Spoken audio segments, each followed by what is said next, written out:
जय हिंद दोस्तों, आप सभी का स्वागत है आपके अपने YouTube channel the India GS में। आज के वीडियो सेशन में हम लोग भारतीय संविधान की अनुसूचियों के बारे में अध्ययन करने वाले हैं।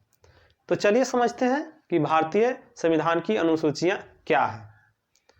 तो जब हमारी संविधान बनकर तैयार हुई थी उसे हम क्या कहते हैं, मूल संविधान।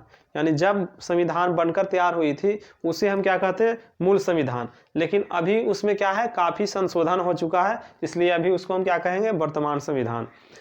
तो मूल संविधान में जो अनुसूचियों की संख्या थी वो कितनी थी, 8 थी। यानी मूल संविधान में 8 अनुसूची थी।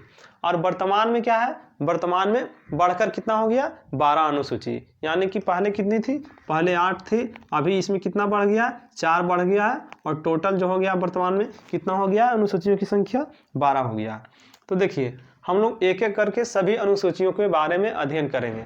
उस अनुसूची में क्या वर्णन है इसको आसानी भाषा में समझेंगे, ठीक है। इसको याद ना करके इसको समझने की कोशिश करेंगे, जिससे क्या है, आपको याद करना नहीं पड़ेगा, ठीक है। आप जब इसे समझ जाइएगा तो आपको ऑटोमेटिक क्या है, ये याद रहेगा, ठीक है। तो सबसे पहले हम लोग समझते हैं प्रथम अनुसूची के बारे में, ठीक है। प्रथम अनुसूची के बारे में तो देखिए प्रथम अनुसूची में क्या है, वर्णन है। आप जानते हैं कि भारत क्या है, एक राज्यों का संघ है, ठीक है। इसको क्या कह सकते हैं, यूनियन ऑफ स्टेट, है ना, यूनियन ऑफ स्टेट। यानी भारत जो क्या है, राज्यों का एक संघ है। यानी बहुत सारे राज्यों को मिलाकर क्या है, एक भारत का निर्माण हुआ। जैसे आप स्कूल में पढ़ते होंगे तो स्कूल में आप देखे होंगे कि एक अटेंडेंस सीट होता है, यानी कि हाजिरी, ठीक है। उसमें क्या होता है, पहला क्लास में कोई भी मैडम हो या सर हो, ये क्या करते हैं, आपकी अटेंडेंस बनाते हैं। इसमें आप प्रेजेंट सर बोलते होंगे। तो उसमें क्या होता है, आपके क्लास में कितने छात्र हैं या छात्राओं हैं, ठीक है, जितने छात्र या छात्राएं हैं उसका क्या है, उस बुक में, उस डायरी में क्या रहता है, वर्णन रहता है। उसी प्रकार हमारी प्रथम अनुसूचियां हैं। प्रथम अनुसूचियां में क्या है, हमारे भारत में कितने राज्य हैं एवं कितने केंद्र शासित प्रदेश राज्य हैं उसके उल्लेख किया गया है, ठीक है, कि कितना है, मतलब इसका बारे में उल्लेख किया गया है। तो प्रथम अनुसूची में क्या किया गया है, भारत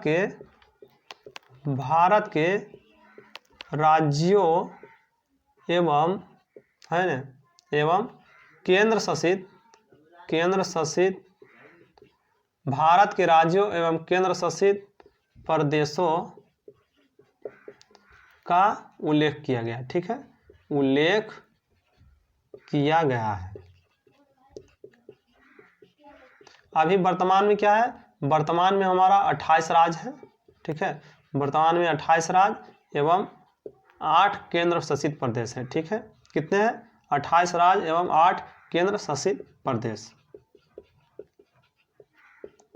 तो आप लोग प्रथम अनुसूची समझे होंगे कि भारत में जितने भी राज्य हैं एवं केंद्र शासित प्रदेश हैं उसका बारे में चर्चा किया गया है या उल्लेख किया गया है। हम उसी को क्या कहते हैं, प्रथम अनुसूची। जिस प्रकार आपको स्कूल में अटेंडेंस सीट होता है उसी प्रकार क्या है, प्रथम अनुसूची है। यानी भारत में राज्यों एवं केंद्र शासित प्रदेशों का वर्णन या उल्लेख मिलता है, ठीक है। तो प्रथम अनुसूची में क्या मिलता है, भारत के राज्यों एवं केंद्र शासित प्रदेश का उल्लेख मिलेगा। आपको द्वितीय अनुसूची के तरफ बढ़ते हैं। तो द्वितीय अनुसूची में क्या होता है, द्वितीय अनुसूची में होता है वेतन एवं भत्तों के बारे में चर्चा की गई है, ठीक है, वेतन एवं भत्तों के बारे में। तो देखिए अब भारत के जितने भी राज व्यवस्था के पदाधिकारी हैं, अब जैसे ही राज व्यवस्था के पदाधिकारी के बारे में यहाँ चर्चा किया गया है, तो राज व्यवस्था के पदाधिकारी में आप ले सकते हैं राष्ट्रपति, क्या है, वे एक भारत का राज व्यवस्था को चलाते हैं। राज्यपाल ले सकते हैं, वे क्या करते हैं, भारत का एक राज व्यवस्था चलाते हैं, ठीक है। आप लोकसभा का अध्यक्ष, उपाध्यक्ष, ठीक है, राज्यसभा का सभापति एवं उपसभापति, आपका विधानसभा का क्या होगा, अध्यक्ष एवं उपाध्यक्ष, और विधान परिषद का क्या होगा सभापति एवं उपसभापति।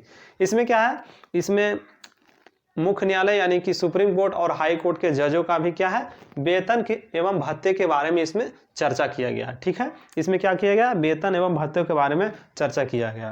तो आप इसको लिख सकते हैं कि भारतीय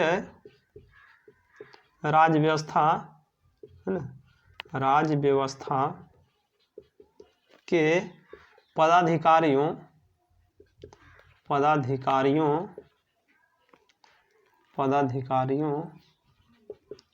का वेतन एवं, ठीक है, वेतन भत्ता एवं पेंशन के बारे में चर्चा किया गया है। ठीक है, वेतन भत्ता एवं पेंशन के बारे में चर्चा किया गया है। देखिए, ये जो बड़ा बड़ा अधिकारी होते हैं जैसे राष्ट्रपति, राज्यपाल, ठीक है, तो ये सब क्या है, ये सब राज व्यवस्था का पदाधिकारी होते हैं। क्या, ये भारत की राज व्यवस्था को चलाते हैं। जब ये राज व्यवस्था को चलाते हैं तो इन्हें क्या है, इन्हें वेतन मिलता है, भत्ता भी मिलता है या पेंशन मिलता है। तो इसका क्या है, जितने भी वेतन, भत्ते या पेंशन इसको मिलते हैं, इसके बारे में इसमें उल्लेख किया गया है। ठीक है, इसमें क्या किया गया है, भारतीय राज व्यवस्था के पदाधिकारियों के वेतन, भत्ता एवं पेंशन के बारे में इसमें उल्लेख किया गया है। तो आप समझे होंगे कि द्वितीय अनुसूची में क्या है, भारतीय राज व्यवस्था के पदाधिकारियों के वेतन, भत्ता एवं पेंशन के बारे में चर्चा किया गया है। आप उस पदाधिकारियों, कुछ महत्वपूर्ण पदाधिकारियों के नाम लिख सकते हैं, जैसे आप राष्ट्रपति, ठीक है, राष्ट्रपति, आप राज्यपाल के बारे में, राज्यपाल, ठीक है, इसको राज्यपाल बोल सकते हैं, इस प्रकार राज्यपाल। उसके बाद लोकसभा के अध्यक्ष एवं उपाध्यक्ष, ठीक है, उपाध्यक्ष, लोकसभा के अध्यक्ष एवं उपाध्यक्ष। ठीक है, राज्यसभा के क्या हो सकते हैं, राज्यसभा के सभापति एवं उपसभापति। ठीक है, सभापति एवं उपसभापति। आप राज्यों के बारे में चर्चा करेंगे तो राज्यों में क्या होता है, विधानसभा, ठीक है, विधानसभा।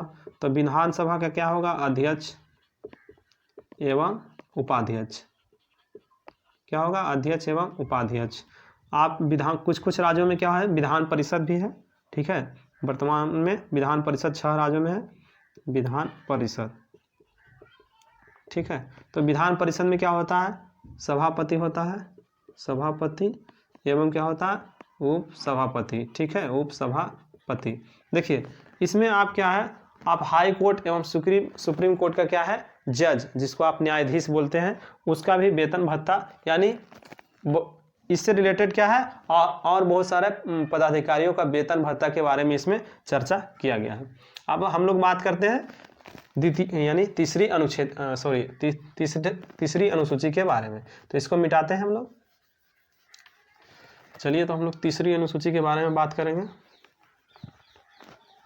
ठीक है, तीसरी अनुसूची में क्या है, तीसरी अनुसूची में भारतीय राज व्यवस्था के पदाधिकारियों के शपथ के बारे में चर्चा किया गया है। ठीक है, तीसरी अनुसूची है ना, या तृतीय अनुसूची लिख सकते हैं, तृतीय अनुसूची। देखिए, इसमें क्या है, भारतीय राज व्यवस्था के पदाधिकारियों के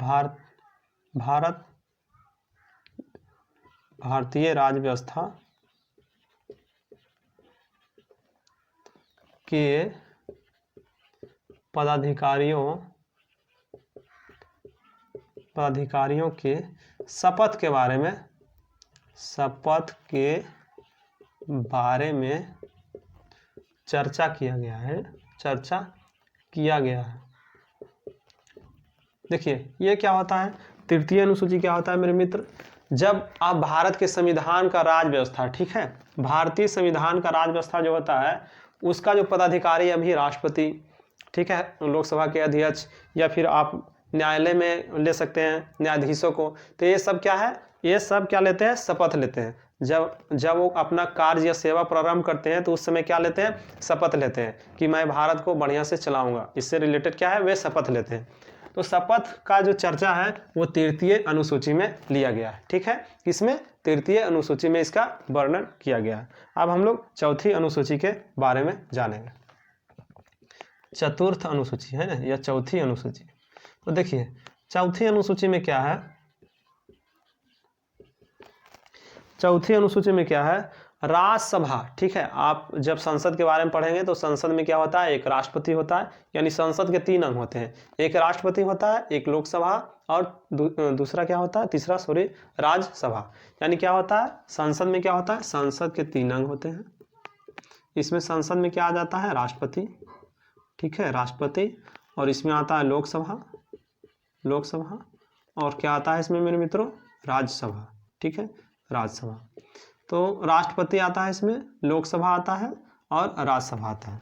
तो देखिए चौथी अनुसूची में क्या वर्णन किया गया है, राज्यसभा में जो प्रतिनिधि, देखिए राज्यसभा में क्या होता है, लोकसभा में चुनाव से चुना गया प्रतिनिधि आते हैं, ठीक है। राष्ट्रपति तो खुद है, ये चुना कर आते हैं, लेकिन राज्यसभा में क्या होते हैं, राज्यसभा में क्या है, ये भी क्या है, इसमें क्या होता है, वोट नहीं होता है। क्या होता है, इसमें वोट नहीं होता है। ये इसमें लोकसभा में वोटिंग होता है, लेकिन राज्यसभा में वोटिंग नहीं होता है। ये क्या है, राज्यों से इसमें क्या आते हैं, सदस्य आते हैं, यानी राज्यों से चुना कर के क्या आते हैं, इसमें राज्यसभा में प्रतिनिधि आते हैं। तो इसी का वर्णन इसमें किया गया है। यानी राज्यसभा में, ठीक है, राज्यसभा में प्रतिनिधि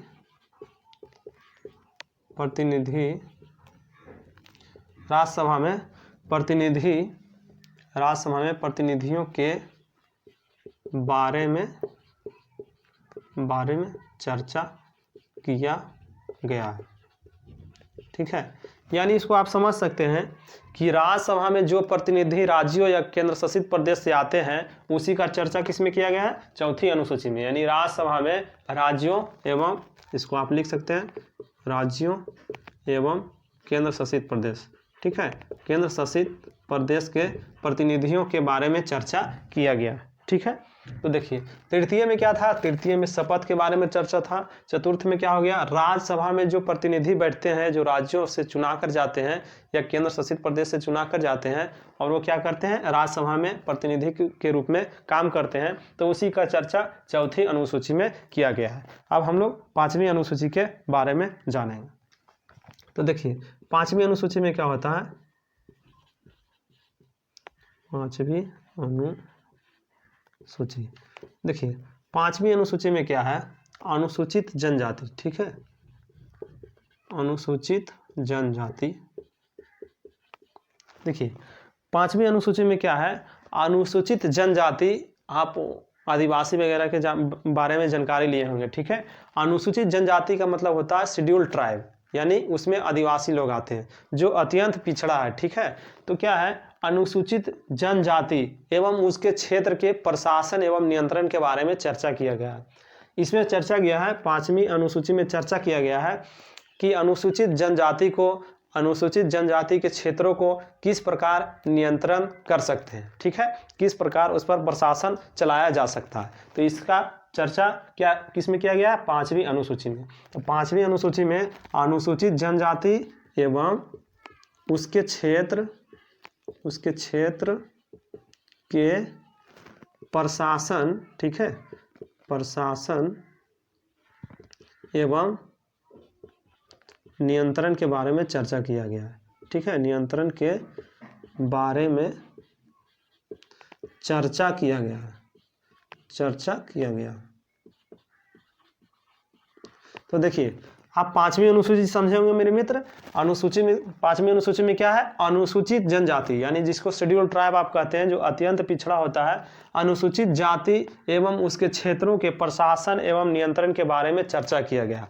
जैसे आप देख सकते हैं लक्षद्वीप में भी क्या है, जनजाति पाया जाता है। आप झारखंड के देखते होंगे, झारखंड में भी क्या है, आदिवासी क्षेत्र है। तो ये आदिवासी क्षेत्र में क्या होता है, बहुत सा अन्य कानून लगाया जाता है, जैसे उसका जमीन को बिक्री ना करना, ठीक है, उसको अत्यधिक संरक्षण देना, या फिर हो गया नियोजन में भी इसको क्या है, छूट प्रदान होता है। तो ये सभी के बारे में, यानी अनुसूचित जनजाति, शेड्यूल्ड ट्राइब आप जिसको एसटी कहते हैं, ठीक है, शेड्यूल्ड ट्राइब एवं उसके क्षेत्र, ठीक है, उसका जो एरिया रहते हैं, वो जहाँ रहते हैं, वह जहाँ निवास करते हैं, उसके प्रशासन एवं उसके नियंत्रण के बारे में चर्चा किया गया है। तो आप 5वीं अनुसूची समझे होंगे। 6ठी अनुसूची भी क्या है, इसी से रिलेटेड है। तो 6ठी अनुसूची में आप लिख सकते हैं, 6ठी अनुसूची।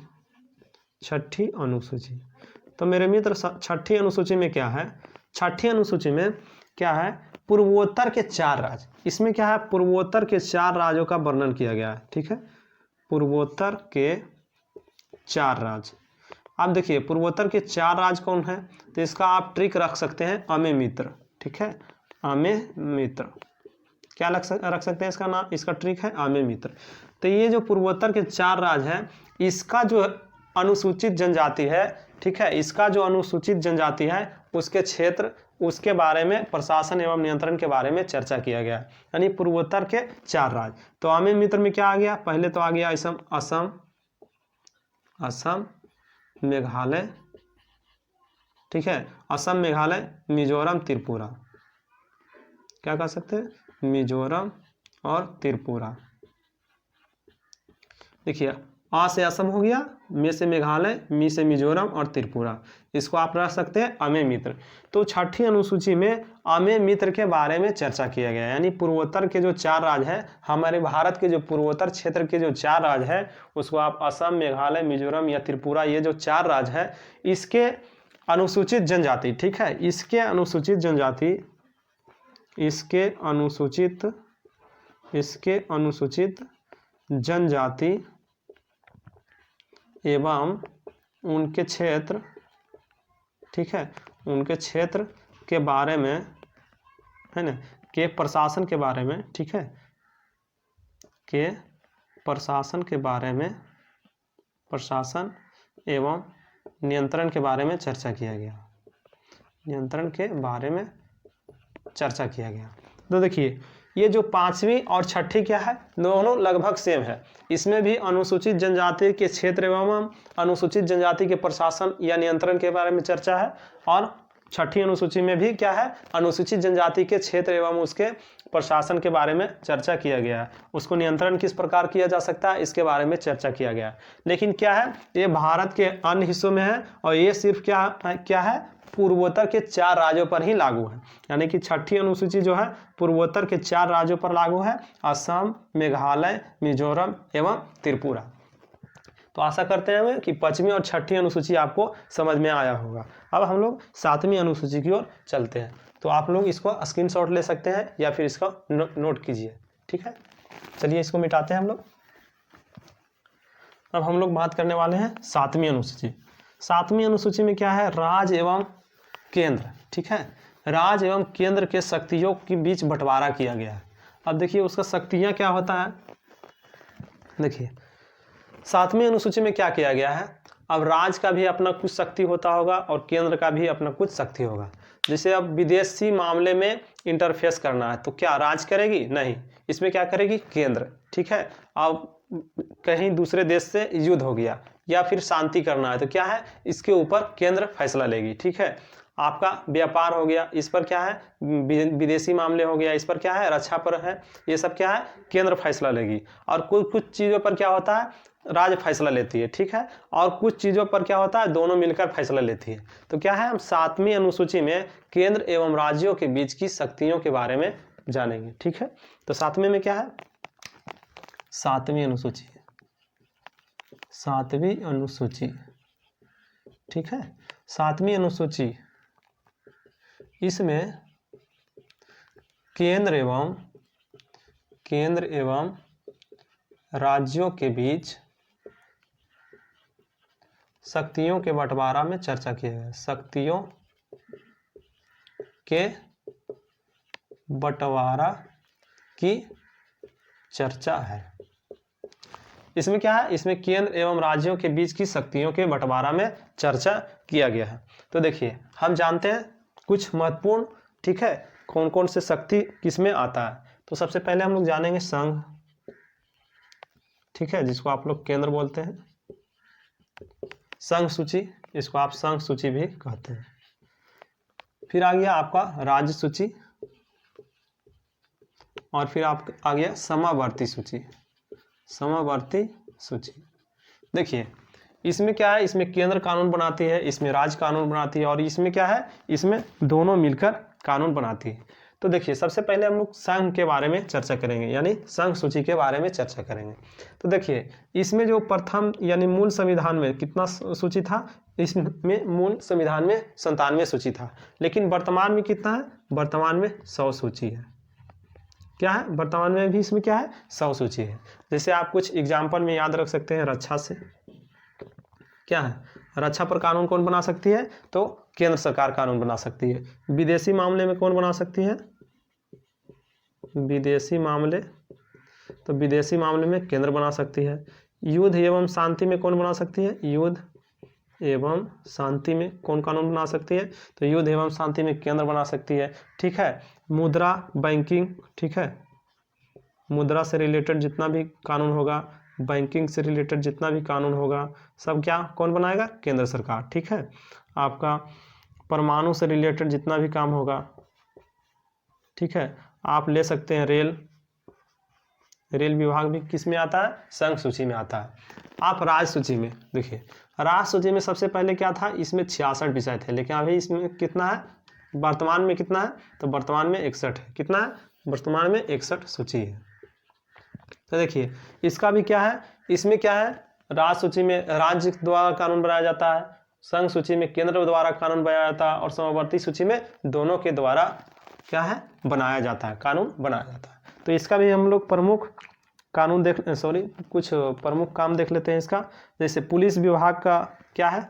जैसे आप पुलिस लेते हैं तो देखिए सभी राज्य का एक अपना अपना पुलिस होता है। जैसे आप बिहार का देखेंगे तो बिहार पुलिस, ठीक है, उत्तर प्रदेश का देखेंगे तो उत्तर प्रदेश पुलिस होता है, दिल्ली पुलिस का देखेंगे तो ये दिल्ली पुलिस होता है। ठीक है। इसी प्रकार आप जेल, हर एक राज्य का अपना जेल होता है। ठीक है। ये क्या है? स्थानीय स्वशासन, स्थानीय स्वशासन या कृषि, ठीक है, स्वास्थ्य, जन स्वास्थ्य ले सकते हैं, जन स्वास्थ्य। तो देखिए अपना सभी का क्या होता है? प्राथमिक स्वास्थ्य केंद्र होता है। तो पुलिस विभाग भी अपना पुलिस होता है, अपना जेल होता है, स्थानीय स्वशासन आप जानते हैं, पंचायती राज, कृषि और जन स्वास्थ्य। तो ये क्या है? ये कुछ क्या है? राज्य सूची के विषय है। मुख्य रूप से आपको क्वेश्चन पूछ दिया जाता है कि मूल संविधान में संघ सूची में कितने विषय थे और वर्तमान में कितने विषय हैं। ठीक है। राज्य सूची में कितने विषय थे और वर्तमान में कितने विषय हैं। ठीक है। विषय या सूची एक ही चीज हुआ, विषय है। देखिए समवर्ती सूची में कितना था? समवर्ती सूची में इसमें पहले कितना था? 47 था। समवर्ती सूची में पहले कितना था? 47 था। लेकिन अभी कितना हो गया? इसमें 52 विषय हो गया। कितना हो गया? 52 विषय या सूची कह सकते हैं। तो समवर्ती सूची में क्या होता है? इसमें दोनों मिलकर, संघ और राज्य क्या करता है? दोनों मिलकर इस पर कानून बनाता है। आप ले सकते हैं इसमें बिजली, बिजली में क्या है? दोनों मिलकर कानून बनाएगा। आप ले सकते हैं शिक्षा, शिक्षा में क्या होता है? दोनों मिलकर कानून बनाएगा। समाचार, ठीक है, समाचार में भी क्या होता है? समाचार भी केंद्र का एवं राज्य दोनों का हो सकता है। ठीक है। विवाह, तलाक, ये सब क्या होता है? विवाह एवं तलाक, ये भी किसके अंतर्गत आते हैं? इसी के अंतर्गत आते हैं यानी। ठीक है। दीवानी फौजदारी मामला किसके अंतर्गत आता है? दीवानी फौजदारी। कानून प्रक्रिया, कानून प्रक्रिया हो गया आपका। वन हो गया, ठीक है ना, वन इसी के अंतर्गत आता है, वन इसी के अंतर्गत आता है। तो देखिए बिजली, शिक्षा, समाचार, विवाह एवं तलाक, दीवानी फौजदारी, कानून प्रक्रिया, वन वगैरह, ये सब क्या आता है? ये सब समवर्ती सूची में आता है। तो आप 7वीं अनुसूची को समझे होंगे। इसमें केंद्र एवं राज्यों के बीच क्या है? शक्तियों के बारे में बंटवारा की चर्चा किया गया है। इसमें क्या है? इसमें 3 प्रकार की शक्तियां हैं। पहला संघ सूची, यानी दूसरा राज्य सूची और तीसरा समवर्ती सूची। संघ सूची में केंद्र क्या करती है? कानून बनाती है। राज्य सूची में राज्य कानून बनाती है और समवर्ती सूची में ये दोनों मिलकर क्या करती है? कानून बनाती है। संघ सूची में मूल संविधान में 97 विषय थे, अभी 100 है। इसमें 66 थे, अभी क्या है? 61 हो गए राज्य सूची में। और समवर्ती सूची में मूल संविधान में 47 विषय थे, अभी कितने हैं? 52 है। चलिए अब 8वीं अनुसूची के बारे में हम लोग जानेंगे। ठीक है, चलिए 8वीं अनुसूची के बारे में जानते हैं। 8वीं अनुसूची में क्या है? भाषा की चर्चा किया गया है। ठीक है, 8वीं अनुसूची में भाषा की चर्चा किया गया है। तो चलिए देखते हैं। अगर आप लोग को वीडियो पसंद आए तो लाइक, सब्सक्राइब और शेयर करते रहें। 8वीं अनुसूची में, ठीक है, हमारे भारतीय संविधान यानी मूल संविधान में कितनी अनुसूची थी? 8वीं अनुसूची। तो 8वीं अनुसूची के बारे में हम लोग जानेंगे। देखिए 8वीं अनुसूची में भारतीय भाषाओं की चर्चा किया गया। भारतीय भाषाओं की चर्चा किया गया। ठीक है, भारतीय भाषाओं की चर्चा किया गया है। देखिए, भारतीय संविधान यानी भारतीय राज्य में यानी भारत में कितने भाषा हैं, ठीक है, कितने भाषा को संवैधानिक दर्जा प्राप्त है, इसके बारे में ही इसमें चर्चा किया गया है। यानी 8वीं अनुसूची में भारतीय भाषाओं की चर्चा किया गया है। मूल संविधान में 14 भाषा थी, ठीक है, मूल संविधान में कितना भाषा थी, मूल संविधान में कितना भाषा थी, 14 भाषा का उल्लेख किया गया था, ठीक है। मूल संविधान में कितना भाषा का उल्लेख किया गया था, 14 भाषा का उल्लेख किया गया था। लेकिन 21वां संविधान संशोधन, ठीक है, 21वां संविधान, ठीक है, संशोधन, 21वां संविधान संशोधन 1967 में जब हुआ तो इसमें क्या है, सिंधी को जोड़ दिया गया, ठीक है। 1967 में किसको जोड़ दिया गया, सिंधी को जोड़ दिया गया, ठीक है। तो 21वां संविधान संशोधन में क्या हो गया, इसमें सिंधी को जोड़ दिया गया। उसके बाद हम लोग देखेंगे 71वां संविधान संशोधन।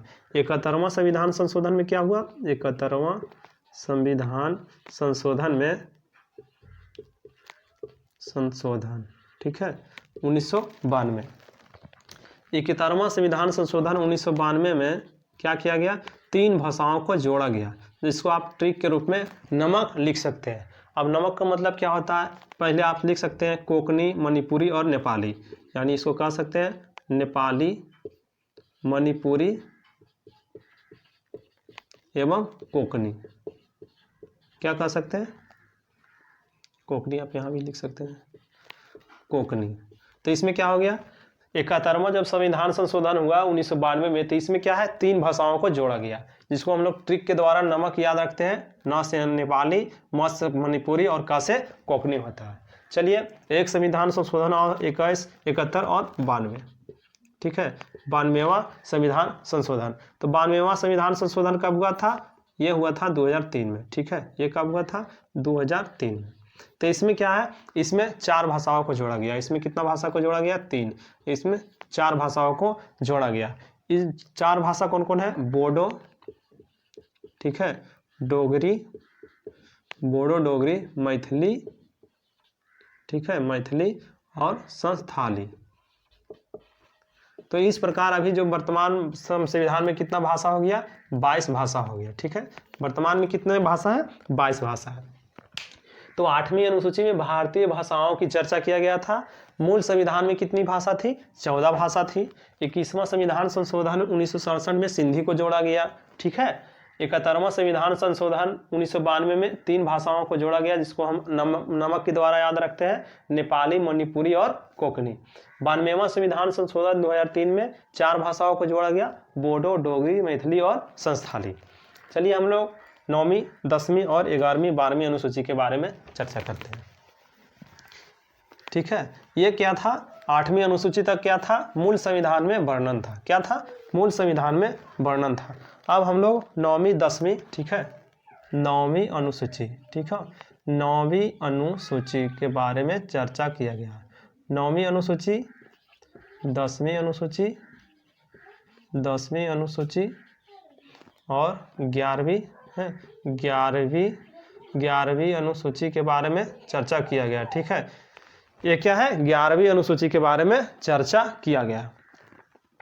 और 12वीं अनुसूची, 12वीं अनुसूची, देखिए सबसे पहले तो क्या है, 9वीं अनुसूची आया कब, तो ये क्या है, प्रथम संविधान संशोधन, ठीक है। जब प्रथम संविधान संशोधन हुआ, प्रथम संविधान संशोधन कब हुआ, 1951 में, ठीक है, संशोधन 1951 में आया। इसमें क्या है, इसमें है राज्यों का क्या है, राज्यों द्वारा संपत्ति का अधिग्रहण के बारे में चर्चा किया गया। 9वीं अनुसूची में क्या चर्चा किया गया है, राज्यों द्वारा, यानी राज्य जो है लोगों से किस प्रकार संपत्ति अधिग्रहण कर सकता है, इसके बारे में चर्चा किया गया। तो क्या है, राज्यों द्वारा, इसमें क्या वर्णन है, राज्यों द्वारा संपत्ति का अधिग्रहण की विधि के बारे में चर्चा किया गया। अधिग्रहण की विधि के बारे में चर्चा किया गया है, ठीक है।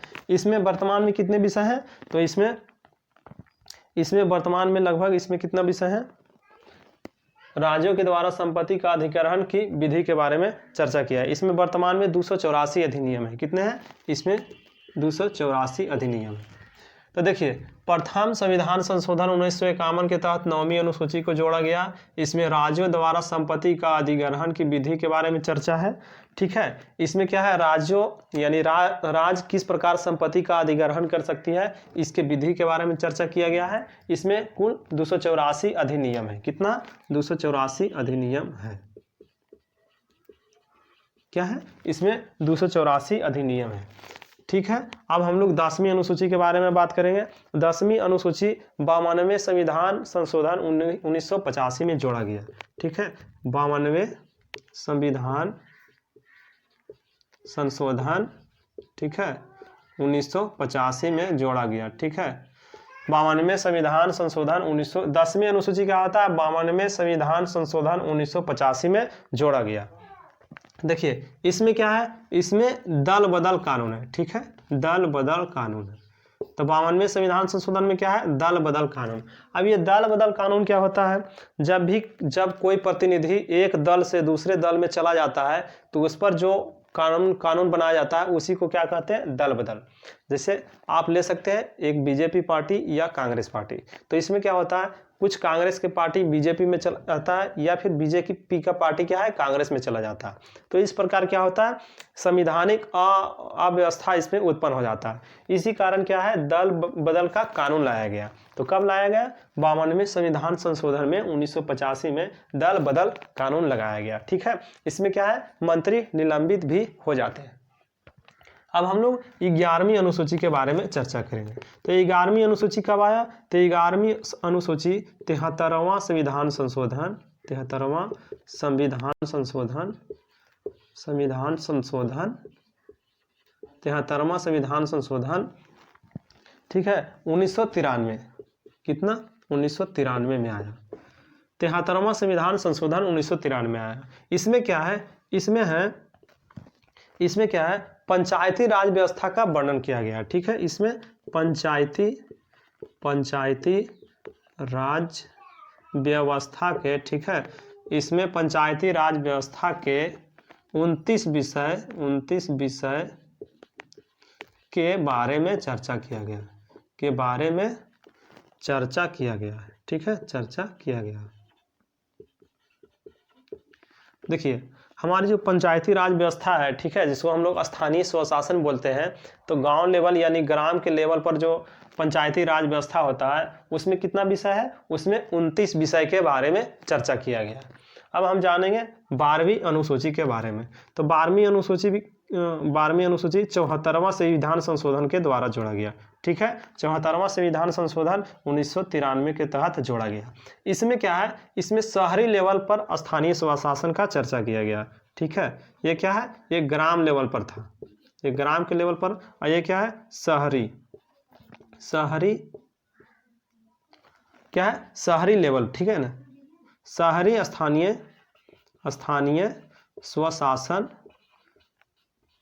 स्थानीय स्वशासन की चर्चा किया गया। इसमें क्या है, इसमें टोटल 18 विषय दिए गए हैं। ठीक है, इसमें टोटल 18 विषय दिए गए हैं। तो आज की क्लास में आप देखें भारतीय संविधान की अनुसूची के बारे में।